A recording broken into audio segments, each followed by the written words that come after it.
The hospital lights still burned in my eyes as I stepped out of the oncology wing, my body heavy with exhaustion from the radiation session that had drained every ounce of strength I had left.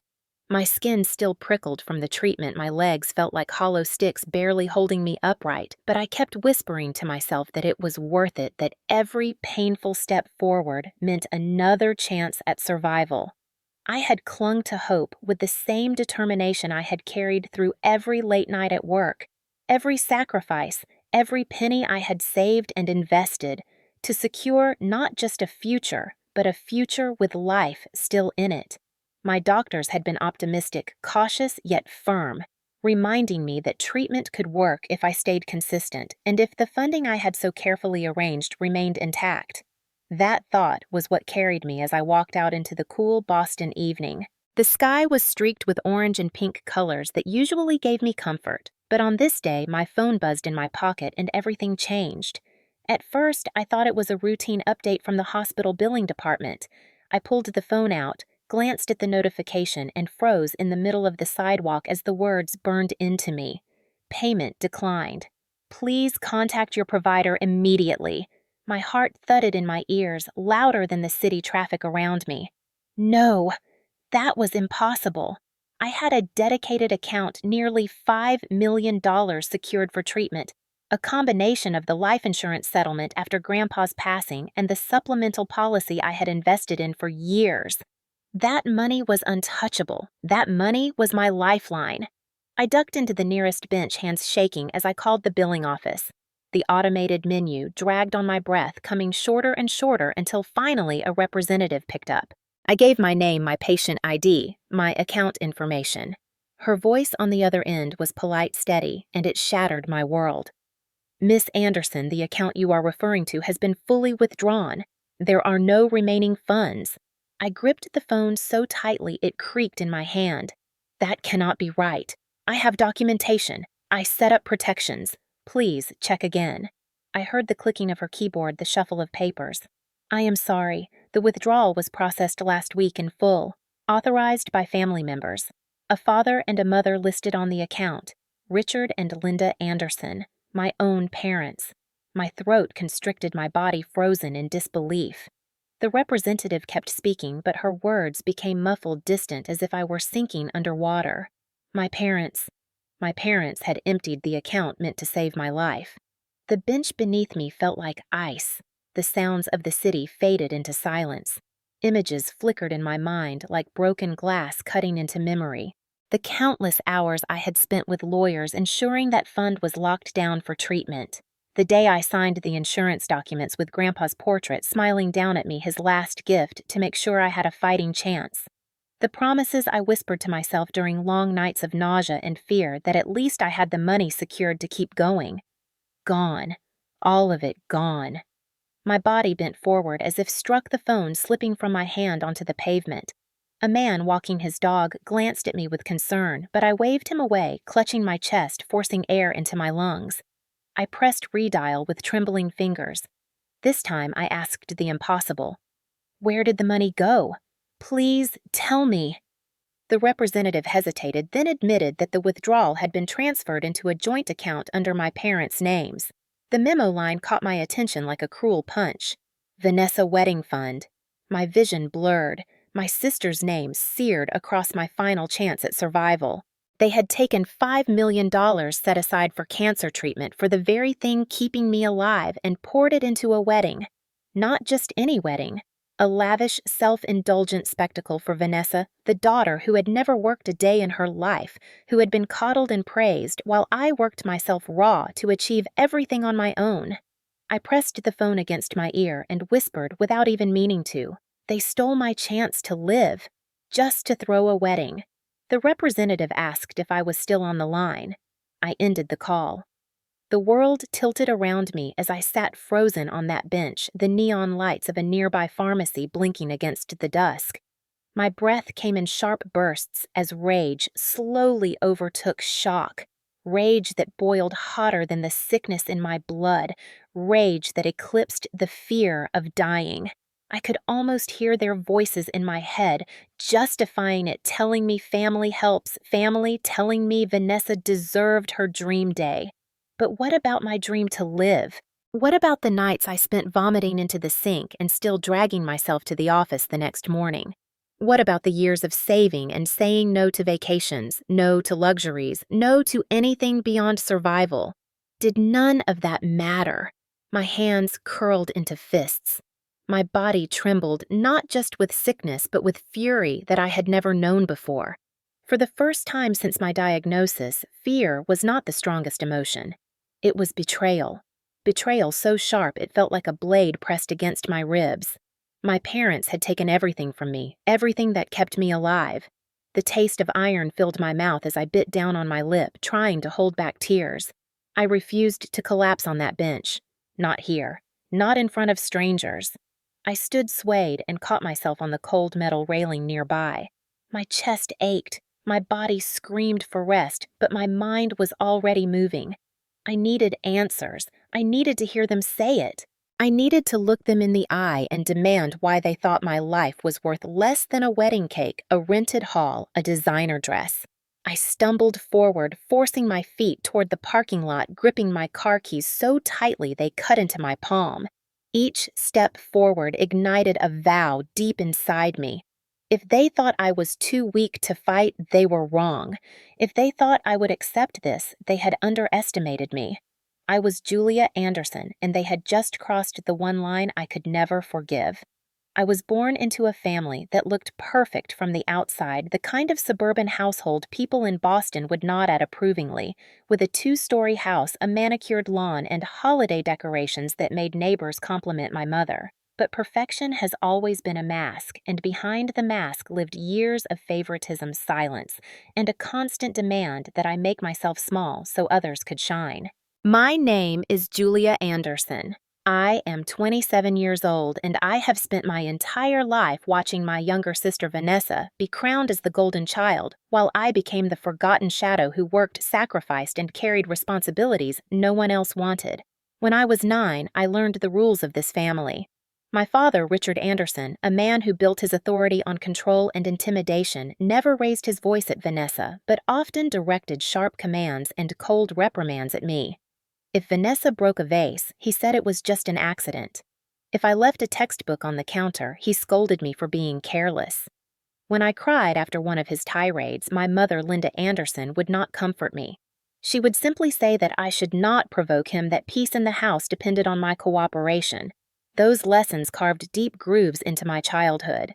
I became the quiet, responsible daughter who kept grades high and worked part-time jobs while Vanessa floated through adolescence surrounded by praise. By the time I reached high school, my father was already shaping Vanessa's future, paying for dance lessons, buying her expensive clothes, and arranging her Sweet 16 party like it was a royal event. I, on the other hand, worked at the mall to save for my college applications. I remember that bitter moment when Vanessa's party had professional photographers and 40 guests, while my own 16th birthday passed with barely a cake from the grocery store. That night, I whispered to myself that one day I would make my own way, that I would never depend on them to celebrate my milestones. It was the first promise of independence that carried me forward. After high school, I earned a scholarship to Boston University and worked nearly full-time while studying finance. I rarely saw my parents during those years, except for the few obligatory holidays when Vanessa sat surrounded by gifts, and my father spoke proudly of her while barely asking about my grades or my internships. My mother would occasionally remind me that being self-sufficient was a blessing and that Vanessa needed more guidance because she was delicate. That word delicate became an excuse for every indulgence Vanessa demanded. When I graduated college, my parents did not show up. They claimed a flight cancellation, yet they attended Vanessa's dance recital the next day. I walked across the stage alone, clutching my diploma with pride and a hollow ache where family should have been. Still, I pressed on. I became a financial analyst at a respected firm, worked relentless hours, and slowly built savings. My life was not glamorous, but it was steady, built on discipline. When Grandpa passed, he left behind not just memories but a significant inheritance earmarked specifically for my well-being. He had always seen me, always reminded me that hard work mattered, and his gift became the cornerstone of my medical fund years later when my diagnosis came. The day the doctor said the word cancer, my world cracked, but I told myself I was prepared. I had savings insurance and Grandpa's inheritance secured. I could fight this disease without begging anyone for help. That belief gave me dignity when the treatments started tearing me apart. Yet even in the middle of treatments, the old family patterns remained. My father, Richard, still carried himself with pride as though his authority was unquestionable. He believed in control above all else, using silence and glares to bend everyone to his will. At 65, he still insisted that his decisions were law. My mother, Linda, at 62, stood beside him not as an equal partner, but as his echo.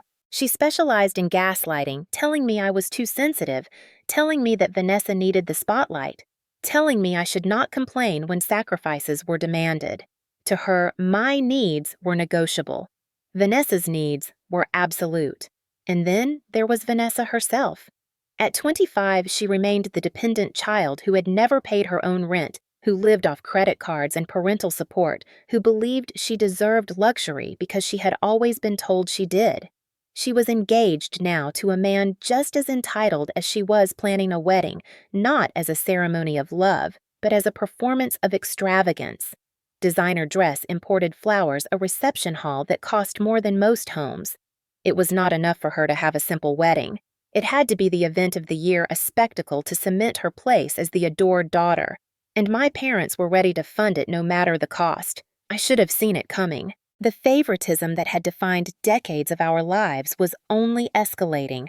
Richard wanted to impress his business acquaintances. Linda wanted to live through Vanessa's glory, and Vanessa wanted proof that she was special. They all aligned in a single purpose. What I never imagined was that they would reach into the one place that should have been untouchable, the fund that meant survival for me. The betrayal was not just financial, it was personal. It was the culmination of every year they had chosen Vanessa over me, magnified by the fact that now the choice threatened my very life. And yet, despite all of this, I had believed that perhaps illness might change them. I had hoped that seeing me fight for breath, fight for strength, would soften them. Instead, it had only convinced them that I could be ignored, that I would endure silently as always, that I would accept their decision because I was too weak to resist. They forgot that the little girl who endured silence had grown into a woman who had built her own career, her own financial plan, her own resilience. They mistook illness for surrender. They did not see the fire building inside me. They did not recognize that this time I would not stay silent. I would not be the forgotten daughter. I would become the storm that broke their illusion of control. The morning after I received the devastating call from the hospital, I sat in my apartment staring at the folder of bank statements I had requested online overnight. My hands trembled as I clicked through the PDF, every line a reminder that the impossible had in fact happened. There it was, in black and white, the withdrawal of $5 million from the treatment account signed with a version of my name that was almost perfect except for one small detail. The subtle upward flick I always made at the end of my signature was missing. My father's heavy hand had tried to mimic me, but to anyone who truly knew my handwriting, the forgery was obvious. Rage burned in my chest as I traced the letters. They had not even cared enough to practice properly. They had believed I would never see the paperwork, that I was too sick to check that my trust in them was enough to keep me blind. They were wrong. I printed the documents, stacked them neatly, and slid them into a folder. I needed to look them in the eye. I needed to hear their justification with my own ears. That evening I drove to their house. The familiar driveway that had once been a symbol of home now looked like the front gate of an enemy's fortress. The lights in the kitchen were glowing. Through the window I could see them, my mother at the stove, my father at the table, Vanessa scrolling her phone with a glass of wine in hand. My stomach twisted, but I forced myself to enter. The smell of pot roast filled the air as if it were any ordinary family dinner, but the silence that fell when I walked in was thick and deliberate. My father lifted his head slowly, his eyes cold, and my mother's smile was brittle. Vanessa smirked as if she had been waiting for this confrontation. I dropped the folder onto the table with a sharp thud. "Where is my treatment fund?" My voice shook with restrained fury. My father leaned back in his chair, lacing his fingers across his stomach, and said in a tone that carried absolute authority, "Family helps family. Vanessa's wedding is once in a lifetime." My breath caught in my throat. My mother reached for my hand with that sickly sweet voice she always used to soften the blow of cruelty.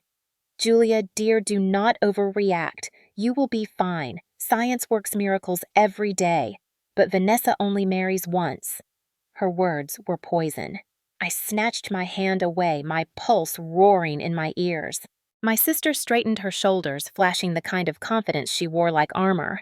"It is just temporary, Julia. I will pay it all back. I have a business plan, opportunities. You know I will succeed." I laughed a bitter sound that startled even me. "Pay it back." With what? Empty promises and designer shoes. That fund was not for vacations, not for parties, not for dreams of grandeur. That fund was the line between life and death for me. You stole my chance at survival. Vanessa's eyes narrowed, her lips curling in a sneer. "You have always been dramatic. You make plenty of money at your job. This wedding means everything to me. For once, it is my turn." I slammed my palm against the table, the plates rattling. "Your turn. Your turn has been every day of your life while I carried the weight of this family." My father's voice cut through the room like a blade. "Enough." He rose his height, casting a shadow across the table. "We made a decision. It is done. Accept it." His finality was meant to crush me, but instead it ignited something unbreakable. My hands shook, yet my voice grew steadier. "No, I will not accept it. You committed fraud. You stole from me. You betrayed not just my trust, but my very right to live." My mother gasped, her hand flying to her chest as if the accusation wounded her more than the act itself. "Charges. You would bring charges against your own parents." The manipulation was as predictable as the ticking of a clock. I pushed my chair back and stood tall despite the weakness of my body. Family does not steal from each other. Family does not gamble with one daughter's life to buy flowers for another. You chose your path the moment you signed my name. You have 30 days. My voice was calm, deliberate, each word landing like a stone in still water. 30 days to return every cent, or I will press charges for fraud and theft. Vanessa scoffed, rolling her eyes, but I did not look at her. I looked only at my father, whose eyes finally flickered with something uncertain. My mother's tears spilled not the kind of grief that came from regret, but the manipulative sobs that had ended every argument in this house for decades. But I was no longer the little girl who folded at the sight of her mother's tears. I turned and walked out of the kitchen, the sound of my heels echoing against the hardwood, the weight of their silence pressing behind me. As I opened the door, I paused long enough to say without turning back, 30 days. Then I left, slamming the door so hard the frames on the wall rattled. Outside, the night air felt colder than ever, but for the first time in my life, my spine was straight, my resolve clear. They had betrayed me in the most unforgivable way, but they had underestimated who I had become. They thought illness had weakened me, but in truth, it had sharpened me. I was no longer the overlooked daughter. I was a woman with nothing left to lose and everything to fight for. The days following that dinner blurred together in a haze of exhaustion and fury, but beneath the weakness of my body, my mind was sharper than ever. If my parents thought I would crumble after their betrayal, they had miscalculated. I began to piece together everything I needed to expose what they had done, not just for my own justice, but because I could not allow them to believe they had the right to strip me of my life without consequence.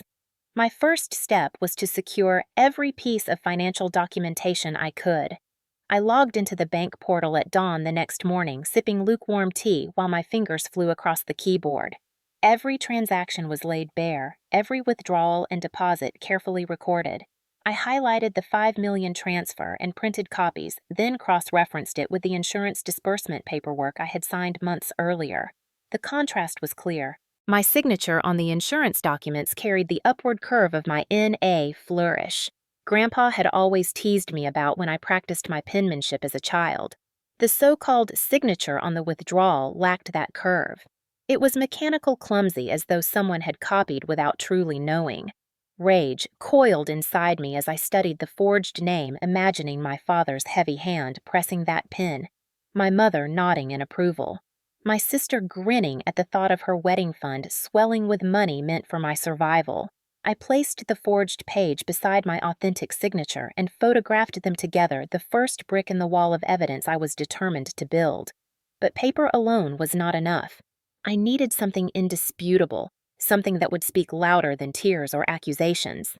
I called the bank and requested security footage from the day of the withdrawal. The manager hesitated, citing confidentiality, but I reminded him that my name was on the account, that my identity had been stolen, that I had a right to review any transaction involving my funds. After hours of calls and escalating to supervisors, I was granted an appointment to view the footage. I arrived at the branch pale from treatment, but determined, my blazer hiding the IV bruises on my arms. The branch manager greeted me stiffly, clearly uncomfortable with what he knew he was about to show. In a small office, he pulled up the video. My breath caught as the grainy image played. There they were, Richard and Linda Anderson, walking into the bank together. My father's posture was stiff, my mother's expression composed, as though they were running an errand. I leaned forward, my nails biting into my palm. I watched as my father handed over documents, as my mother signed papers, as they both nodded to the teller. The timestamp matched the date of the withdrawal. They had done it together, a united betrayal. When the video ended, I sat in silence, my throat raw. The manager cleared his throat and asked if I wanted a copy. Yes, I said, my voice steady though my body trembled. Burn it to a disk. That disk joined the folder with the statements and the signatures. Still, my mind drifted to the past as I clutched the folder to my chest on the train ride home. Memories surfaced, unbidden moments I had long buried under layers of work and independence. I remembered being 13 and hearing the crack of glass as Vanessa dropped a vase. My father rushed in, saw the shards, and immediately turned to me. "Why did you not stop her?" His hand struck the table with such force, I jumped. Vanessa was already crying, my mother soothing her while I stood frozen, blamed for something I had not done.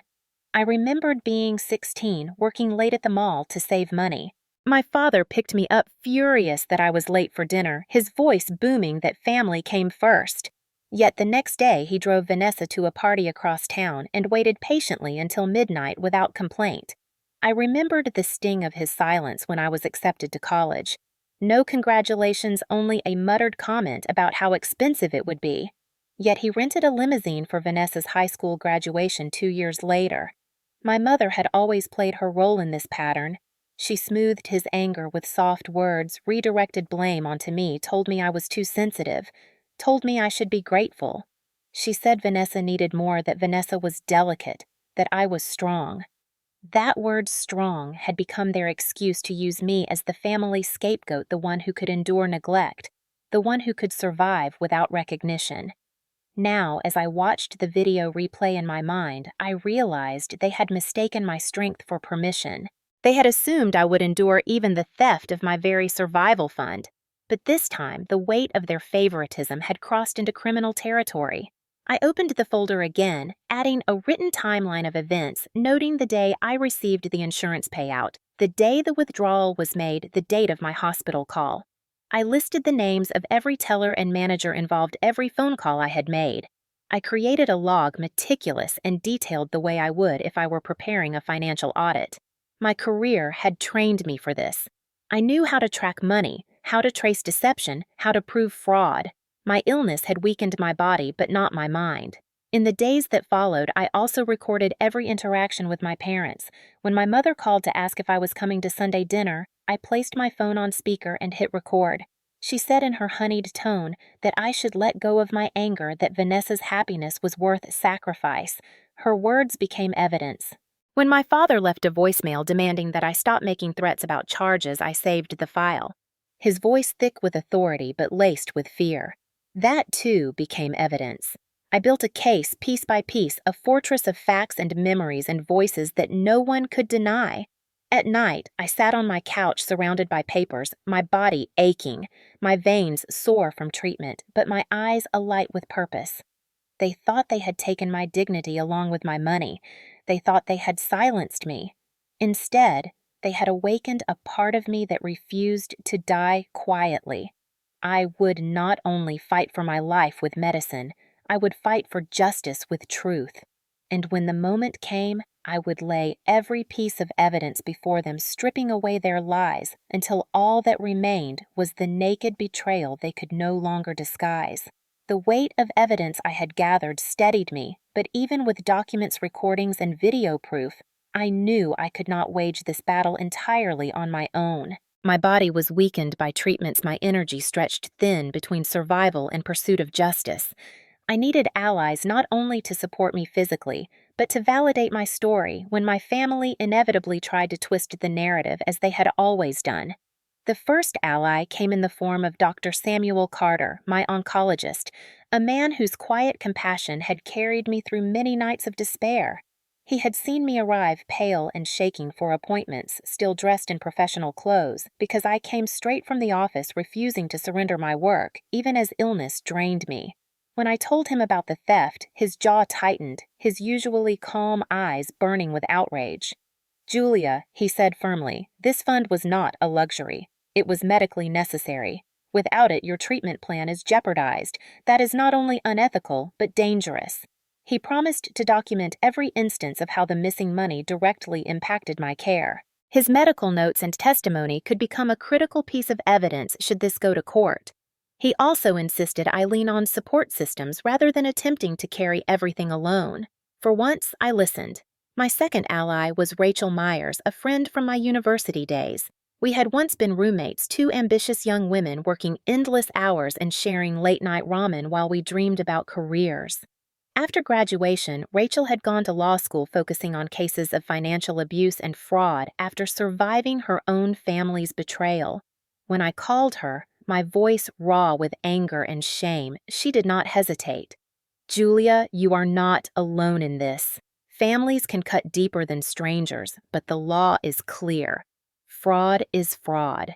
She asked for copies of everything I had gathered, and within days she had outlined a strategy. We would prepare both civil and potential criminal actions depending on how my parents responded to my 30-day ultimatum. She explained the process patiently, reminding me that documentation was my shield and assured me that the law did not excuse betrayal simply because it came from blood relatives. Her presence gave me a sense of stability I had not felt in weeks. My third ally came unexpectedly. Uncle David, my father's younger brother, called after hearing whispers from extended family. He had always been different from Richard. Where my father was rigid and authoritarian, David was warm, blunt, and unwilling to accept injustice. He told me he had confronted my parents once before about how they treated me only to be dismissed as interfering. This time, when he heard what they had done with my treatment fund, he could not stay silent. "Julia," he said, "you may feel alone, but you are not. I saw your grandfather's pride in you. I will stand by you now as he would have." His words cracked something inside me, a reminder that not every branch of family was poisoned. Having him as a witness and advocate would be invaluable because the Anderson name carried weight in our community. If Richard tried to claim I was lying, David's presence would counter his authority. Together, these three allies formed a triangle of support that balanced me in my weakest hours. Dr. Carter reinforced the medical necessity and gravity of what had been stolen. Rachel provided the legal framework and determination to fight. Uncle David gave me credibility within the family circle and moral validation I desperately needed. I began meeting with them regularly, often at Rachel's office downtown, where piles of legal texts and case files covered every surface. We spread out my folder of evidence, added medical documentation from Dr. Carter, and took statements from David about his knowledge of the family dynamics. The plan was simple but demanding. Continue treatment as best as possible. Gather more evidence of intent and fraud and prepare to confront them publicly when the deadline arrived. At night, despite the fatigue pulling at my bones, I felt flickers of hope. For once, I was not entirely alone against the weight of Richard's authority and Linda's manipulations. For once, there were voices louder than Vanessa's demands. Yet the emotional toll remained heavy. I found myself oscillating between gratitude for these allies and despair that the ones who should have been allies, my own parents, had become enemies. Sometimes lying awake in the dark, I wondered if I was strong enough to see it through. Then I remembered the hollow look in Vanessa's eyes at the dinner table, the smirk she had tried to disguise, and my father's booming declaration that it was done. Those memories reignited my determination. I would not let them erase me. My allies reminded me constantly that justice was not only possible, but necessary. Rachel, especially, was relentless. She told me over and over, Julia, they cannot be allowed to think this is acceptable. If they get away with this, they will never stop. Each conversation with her pushed me further away from hesitation and deeper into resolve. Uncle David, on the other hand, gave me something softer but just as powerful. He told me stories about Grandpa, about how he had admired my discipline, how he had always believed I would be the one to carry the family name with integrity. Those stories wrapped around me like armor, reminding me of the lineage of strength I came from, not just the toxicity that tried to suffocate me. Dr. Carter, pragmatic and focused, kept me tethered to reality. He monitored my treatment schedule, closely adjusted medications when stress threatened to overwhelm my system, and reminded me that surviving physically was just as important as winning legally. His steady presence ensured I did not neglect my health in the pursuit of justice. With each day, my folder of evidence grew heavier, but so did my circle of support. I no longer walked into this battle as a solitary figure. I walked with allies, each carrying a piece of the burden, each determined to help me reclaim what had been stolen. And with them beside me, I began to believe that even in the shadow of betrayal, I could still carve a path toward justice. Vanessa's wedding planning exploded across social media within days. Her feeds filled with pictures of gowns she was trying on, floral arrangements she was sampling, and tastings at lavish venues that looked like castles. She posted captions about manifesting dreams and how her parents were making it all possible, never once acknowledging that every glittering detail was paid for with money stolen from my medical fund. Her friends gushed in the comments, calling her a princess, a star, the luckiest bride. I watched it unfold with cold fury, every like on her page, a reminder that the world still believed the fairy tale she had crafted. But behind the filters and hashtags, cracks began to form. The first call came from a vendor who had seen the rumors swirling. He reached out to Rachel, saying he had heard whispers that the wedding was funded by misappropriated medical money. He demanded assurance of payment up front, refusing to extend credit. Soon others followed: florists, caterers, photographers. Each one required cash deposits larger than what Vanessa had expected. She had assumed my father's authority and reputation would carry them through, but the gossip had weakened his influence. My parents scrambled to cover costs, dipping into lines of credit, selling investments, and borrowing from friends. The pressure mounted quickly. Meanwhile, I focused on my treatments, my body drained, but my spirit sharpened by each new report of their struggles. Rachel compiled the vendor demands into our file, proof that their reckless spending was unraveling. The more they flaunted the stolen money, the more their world tightened around them. Then came the confrontation that revealed how fragile their facade truly was. One evening, I returned to my parents' house not for dinner, but because Rachel advised me to observe their behavior under stress. I walked into the living room to find Vanessa pacing, her hair disheveled, her perfect nails chipped, her voice raised in panic. "The florist wants another $20,000. They say they will cancel if we do not pay by Friday." My father sat in his armchair, his jaw clenched, his fist pounding the armrest. "Do they not know who I am?" He roared, veins bulging at his temples.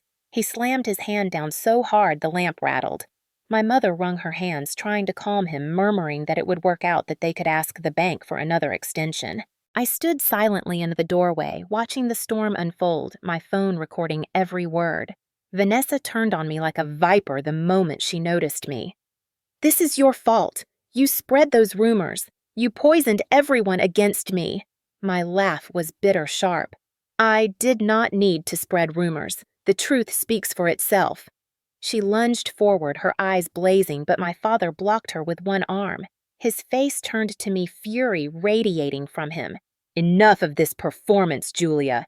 You will stop your threats, stop your games." His hand clenched into a fist and he slammed it against the wall, the thud reverberating through the house. My mother cried out, begging him to calm down, but I stood my ground. I held up my phone, the screen glowing with the recording symbol. Every word you say now is evidence. Every threat, every outburst. His face twisted rage, warring with fear. He knew I had trapped him. He could not touch me without adding to the pile of proof I was building. For the first time in my life, I saw hesitation flicker in his eyes.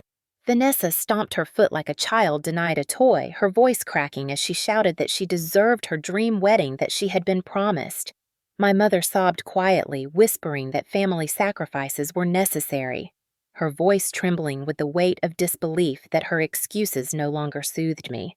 I walked out of that house with the recording secured, my pulse racing, my body shaking, but my spirit exultant. They were faltering. Their empire of control was crumbling, and I had the evidence to prove it. In the following days, Vanessa's social media empire collapsed. Angry comments began appearing beneath her posts, strangers calling her selfish, accusing her of exploiting her sister's illness. Screenshots of the rumors spread across platforms, the phrase "stolen cancer fund" trending in local circles. Her fiancé's family began to distance themselves, concerned about the optics. The engagement party scheduled for that weekend was abruptly canceled, officially due to scheduling conflicts, but in reality because the groom's parents wanted no part of a scandal. My father's phone calls went unanswered by business partners who had once respected him. My mother retreated into silence, avoiding friends at church, who now looked at her with suspicion. The fortress they had built around Vanessa began to collapse brick by brick. Meanwhile, Rachel strengthened our case, adding the recordings and public reactions to our file. Every meltdown, every rumor, every canceled contract was another nail in their coffin. Uncle David called me daily, his voice brimming with disbelief at how quickly Richard's reputation was unraveling. He told me neighbors whispered about the scandal, colleagues refused to return calls, and for the first time, my father's authority did not silence the community. It was not only the law closing in on them now, it was society itself. Yet despite their unraveling, the violence simmered beneath the surface. One night, as I returned home, I found a voicemail from my father, his voice low and dangerous. "End this, or you will regret it." I replayed it 3 times, each time calmer, recognizing it for what it was, another piece of evidence. I saved it, labeled it, and added it to the growing archive that painted a picture not of parental guidance, but of intimidation and abuse. For years, they had controlled me through silence, through favoritism, through fear. Now their attempts at intimidation only tightened the noose around their own throats. Vanessa tried one last desperate move. She showed up at my apartment uninvited. Her makeup streaked her designer coat slipping from her shoulders. She begged, pleaded, saying she was drowning, that she needed me to understand. She promised she would pay it back once her business succeeded, once her brand took off. She clutched at my arm with manicured nails, her voice cracking. "Please, Julia, just let this wedding happen." I looked her in the eye, my voice steady. "Not a penny more." She collapsed into tears on my doorstep, but I did not yield. I closed the door on her sobs, my heart heavy but resolute. I knew then that the wedding would never happen. The lies had been exposed, the finances shattered, the community outraged. My family had gambled my life for a fantasy, and now that fantasy was collapsing in their hands, and I, weakened in body but strengthened in spirit, was the one forcing them to face the consequences. The deadline I had given them was approaching like a storm cloud, and Rachel insisted that the time had come to confront them not just privately, but before the eyes of those they could not manipulate. My parents had always thrived in secrecy, twisting reality behind closed doors where their words reigned supreme, but in public they could not so easily rewrite the truth. Uncle David offered his home as neutral ground, inviting extended family under the pretense of a dinner meant to celebrate Vanessa's engagement.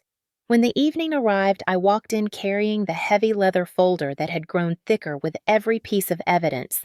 My legs wobbled from fatigue, my skin pale from treatment, but my back was straight and my gaze unwavering. The living room was crowded with cousins, aunts, uncles, all chattering until they noticed me. The room fell into uneasy silence as I placed the folder on the table. Richard's face tightened. Linda's hands fluttered nervously, and Vanessa crossed her arms with a huff, her diamond ring catching the light like a weapon. I looked at each of them slowly, then spoke in a voice clear enough to reach every corner of the room. My parents stole $5 million from my medical fund to pay for Vanessa's wedding. Gasps rippled through the room, eyes widening, whispers starting immediately. Richard slammed his palm on the table. That is a lie. Betrayal. His voice boomed, but it did not silence the room as it once had. I opened the folder and laid out the first set of documents, the bank statements showing the withdrawal. Here is the transfer, I said evenly, pointing to the figures. $5 million withdrawn under my name. Then I pulled out the insurance paperwork, my authentic signature beside the forged one. This is my real signature. This is the forgery. Even a child can see the difference. Murmurs grew louder. An aunt leaned forward, squinting, nodding as she whispered that the forgery was obvious. My mother tried to interject, her voice trembling. Julia, you are misinterpreting. We were only borrowing, you will see. But I did not let her finish. I pulled out the disc and held it up. Then let us watch this. Rachel had arranged a small projector, and within minutes the footage played on the wall. Grainy but undeniable. Richard and Linda stood at the teller's counter, signing documents, nodding as the transaction processed. The timestamp glowed in the corner, the exact day the money vanished. The room erupted in disbelief. Cousins shook their heads. Uncles muttered curses. A cousin's wife whispered, "How could they?" Richard's face flushed red, his voice cracking as he roared, "This is betrayal! You dare humiliate us in front of family!" I stepped closer, my voice cutting through his fury. "No, Dad. Betrayal was stealing my life to buy a wedding." His mouth snapped shut, his authority crumbling as the weight of evidence suffocated his protests. Vanessa shoved forward, tears streaking her makeup, shouting, "I told you it was temporary. I would pay it back. I just needed this chance." I turned to her slowly, my words deliberate. A chance does not come from stealing someone else's survival. A chance built on fraud is not a chance, it is destruction. Her sobs grew louder, but the room no longer offered her sympathy. Eyes that once adored her turned away, disgust and disappointment settling in. My mother clutched her pearls, sobbing, "Julia, please do not do this. Family is family. We must protect each other." I spread the final pieces across the table, the recordings of voicemails, the transcript of my father's threat, the screenshots of Vanessa's flaunting posts, and the news clippings of rumors that had already reached the community. Family does not threaten. Family does not forge signatures. Family does not steal medical funds. Silence filled the room, thick and unrelenting. Uncle David stood beside me, then his presence towering with authority. "I have watched this family excuse their favoritism for decades," he said firmly, his voice carrying weight. "But this is beyond favoritism. This is crime. The truth is out and it cannot be hidden again." Richard tried one last time, his fists shaking, his voice hoarse. "You would destroy your family for money." I met his gaze unflinching. "You destroyed this family the moment you chose a wedding over a daughter's life." Gasps followed tears welled in some eyes, and for the first time, Richard looked small. His shoulders slumped, his bluster hollow. Vanessa collapsed into a chair, sobbing into her hands. Linda whispered prayers under her breath, rocking as though the motion could rewind time. But the damage was done. They had been exposed before the very people whose opinions they valued most. Their reign of silence and intimidation had ended. I gathered the documents slowly, tucking them back into the folder, then looked around the room at every face watching. This is not just about money. This is about respect, about survival, about truth. They stole from me because they thought they could, because they thought silence would protect them. But silence ends today. The weight of my words settled in the air, undeniable, irreversible. I turned and walked out of the room, the folder heavy in my hands, but my shoulders lighter than they had been in months. Behind me, I heard my mother's sobs, my father's hollow curses, my sister's broken cries, and the murmur of family finally speaking truth aloud. The confrontation had ended the way it needed to. They were no longer untouchable. They were accountable, and everyone knew it. After the confrontation in Uncle David's living room, the atmosphere in the family shifted permanently. No one could deny what they had seen with their own eyes. The forged signatures, the video footage, the recordings, all of it painted a picture too clear to twist. My parents retreated into silence for several days, refusing calls, refusing to answer the door when David visited. Vanessa vanished from social media, her once constant stream of glamorous posts deleted in a wave of shame. I spent those days in Rachel's office surrounded by files preparing the next step. The deadline I had given them was about to expire, and Rachel insisted that the moment had come to file charges. We submitted the documentation to the court, detailing fraud and identity theft. Rachel filed both a civil suit to recover the stolen funds and prepared the groundwork for criminal proceedings if the authorities chose to pursue them. The law did not care that Richard and Linda were my parents. Fraud was fraud. Identity theft was identity theft. The court summoned them within weeks, and soon the case was scheduled for hearing. On the morning of the trial, I walked into the courthouse with Rachel at my side, Uncle David just behind us, and Dr. Carter carrying his medical reports. My body trembled from treatment, my skin pale, but my eyes burned with determination. The courtroom was filled with relatives, neighbors, and reporters who had caught wind of the scandal. When Richard and Linda entered, their heads were bowed, their confidence dimmed. Vanessa trailed behind her once perfect hair, limp, her engagement ring conspicuously missing. The judge entered the room, rose, and the proceedings began. Rachel presented our case with precision, laying out the timeline of the insurance payout, the forged withdrawal, the security footage, and the recorded threats. She called Dr. Carter, who testified about how the missing funds jeopardized my treatment and endangered my health. He spoke clearly and with authority, his words leaving no room for doubt that the theft was not just financial, but life-threatening. Then Uncle David took the stand, describing decades of favoritism, the culture of silence, and his first-hand shock when he saw the evidence. His voice broke as he spoke of Grandpa's legacy of how the inheritance had been meant to secure my future, not finance a lavish party. The courtroom hung on his every word. When it came time for my parents to speak, their lawyer tried to argue that the funds had been borrowed, that they intended to return them once Vanessa's business succeeded. But under questioning, the story crumbled. The forged signature could not be explained away. The footage was undeniable. The threats captured in voicemails revealed intent to intimidate rather than remorse. Finally, the judge asked if I wished to make a statement.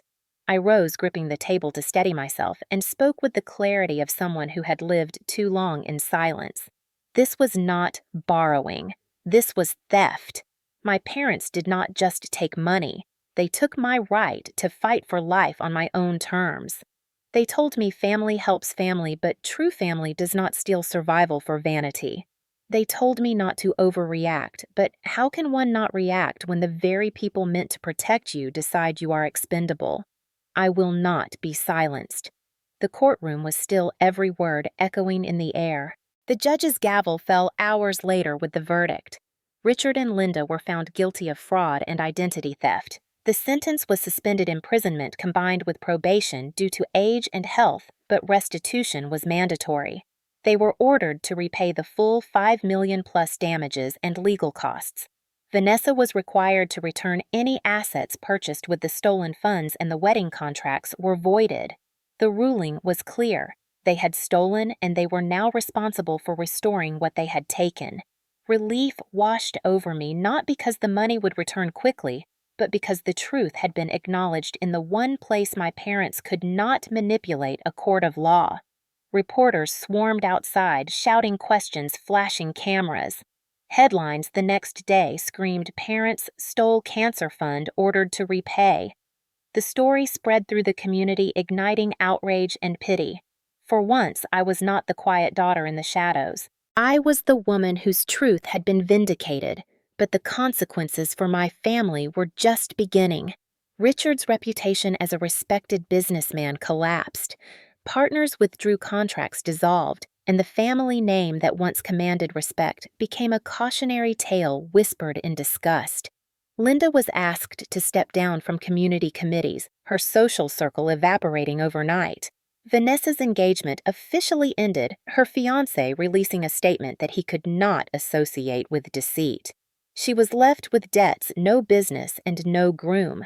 At home, they were shells of themselves, their once perfect facade shattered.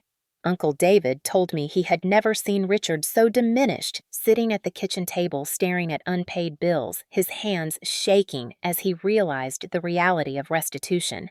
Linda no longer hosted gatherings, no longer wore her pearls.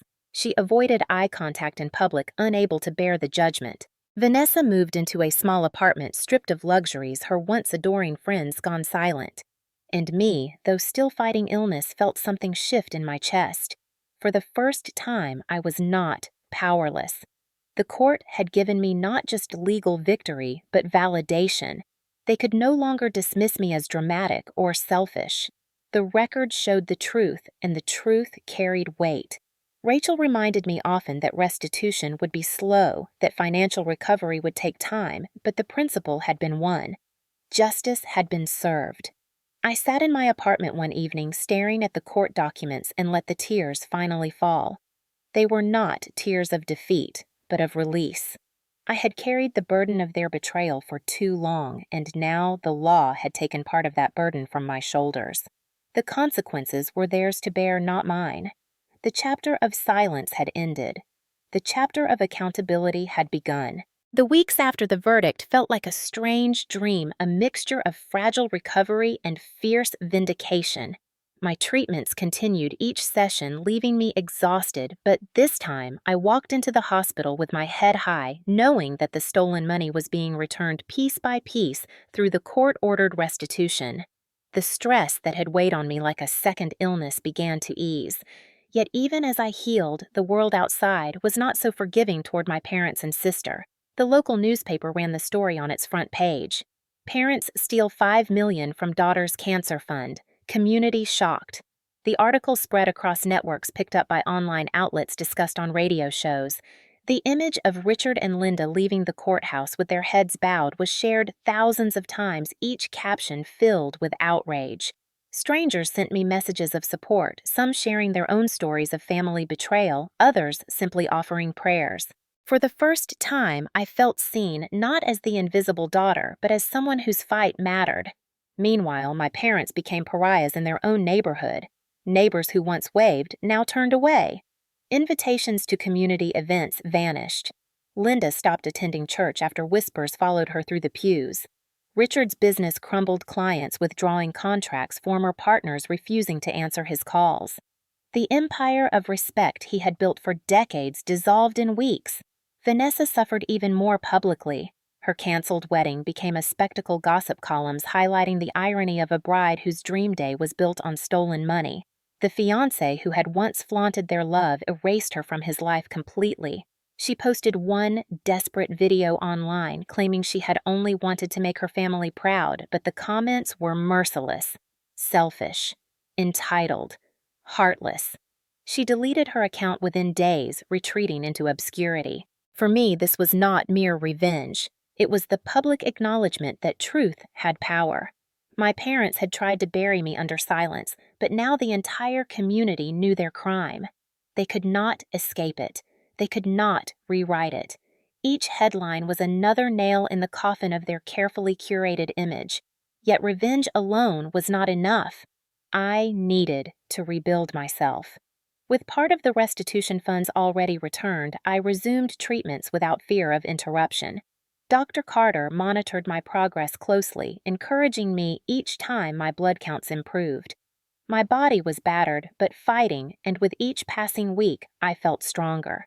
I also began speaking out, invited by local organizations to share my story about financial abuse within families.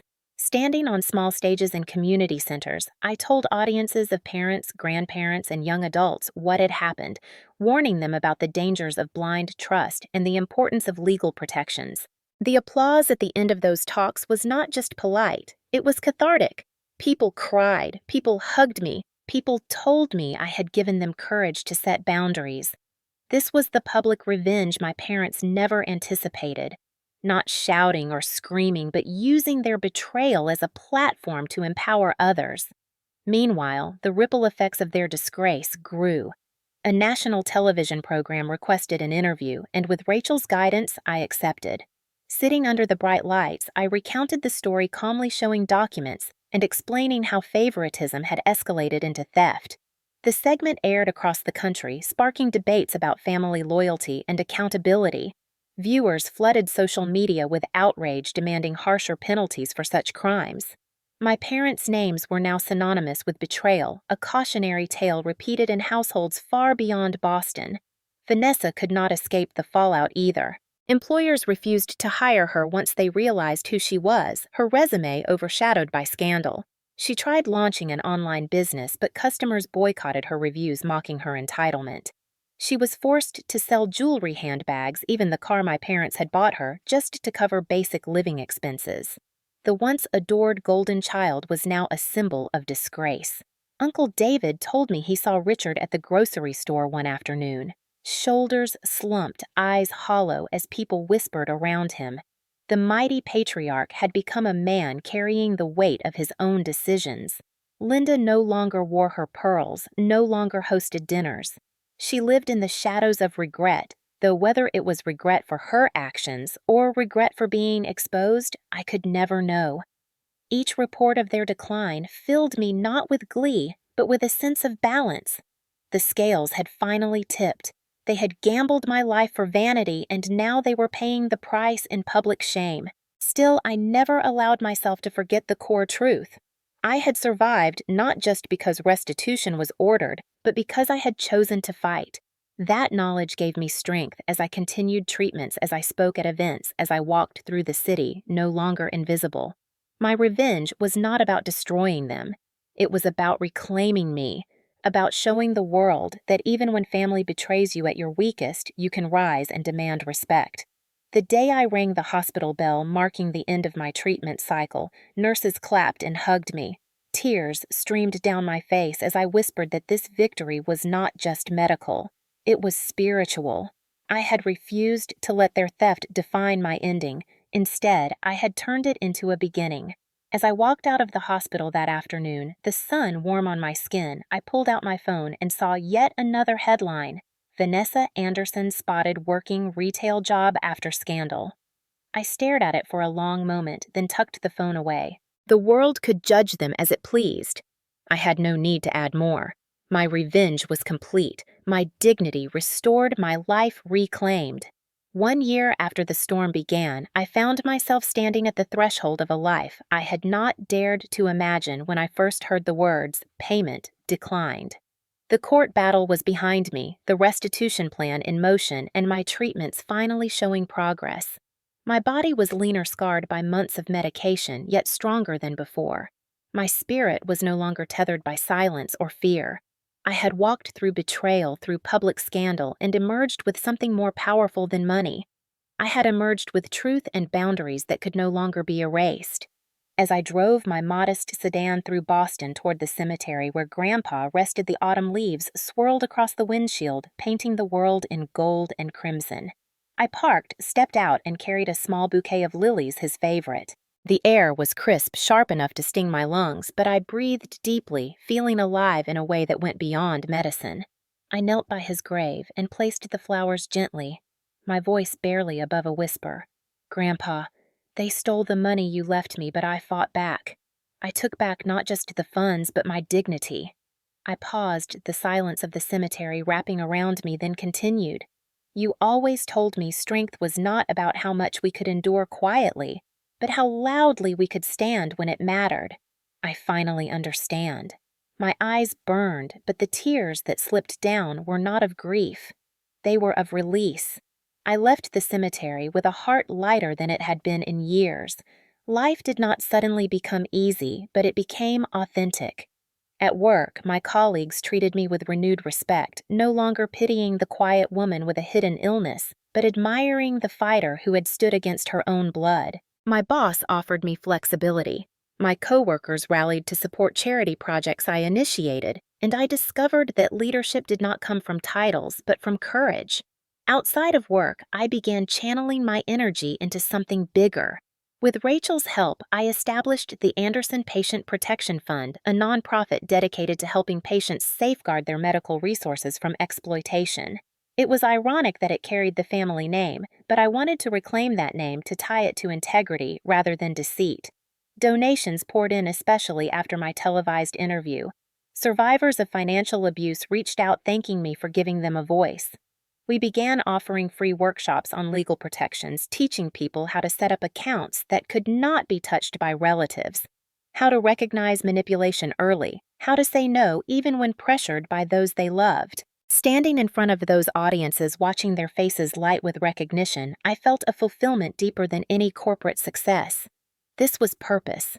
This was transformation. Meanwhile, my parents lived in the shadow of their own downfall.